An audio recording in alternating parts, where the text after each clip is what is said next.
Nananawagan ng mga senador ng hustisya at konkretong aksyon matapos ang sunod-sunod na trahedya sa kalsada at pagdadalamhati ng mga naulila. Marami na raw kasing pamilya na natatakot ng bumiyahe sa sariling bayan. Tanong ng ilang senador, may bisa pa raw ba sa publiko ang mga batas sa kaligtasan? Panahon na raw kasi para imbestigahan ang mga ito sa Senado. Narito ang report ni Troy Gomez. Matapos ang sunod-sunod na nakamamatay ng mga aksidente sa lansangan, kabilang ang trahedya sa Ninoy Aquino International Airport o NAIA Terminal 1, nananawagan si Senador Aquilino Coco Pimentel III para sa agarang pagbusisi ng Senado sa pagpapatupad ng mga umiiral na batas sa kaligtasan sa kalsada, partikular na ang Republic Act No. 10916 o Speed Limiter Law.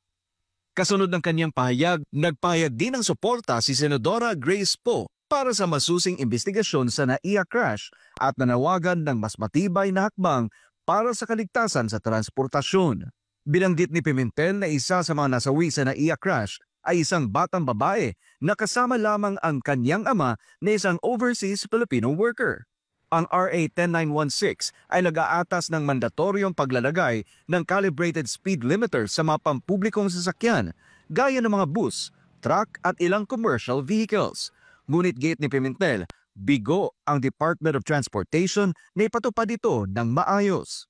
Bagamat hindi kumpirmadong pampublikong sasakyan ang nasangkot na SUV sa NAIA, iginit ni Pimentel na ang pagkukulang ng gobyerno sa mas mahigpit na pagpapatupad ng safety laws, pampubliko man o pribadong transportasyon ay naglalagay sa mga mamamayan sa panganib, lalo na sa mga high traffic area gaya ng mga paliparan. Muli ring inulit ni Poe ang panawagan na lumikha ng isang Philippine Transportation Safety Board na siyang magiging pangunahing ahensya na tututok sa investigasyon ng mga insidente sa air, land, sea, railways at pipelines. Hinimok din ng dalawang senador ang DOTR na magsagawa ng National Compliance Audit para matiyak na sinusunod ng lahat ng pampubliko at pribadong transport operators ang mga batas sa kaligtasan. Para sa Diyos at sa Pilipinas kung mahal, Troy Gomez nag-uulat, SMNI News.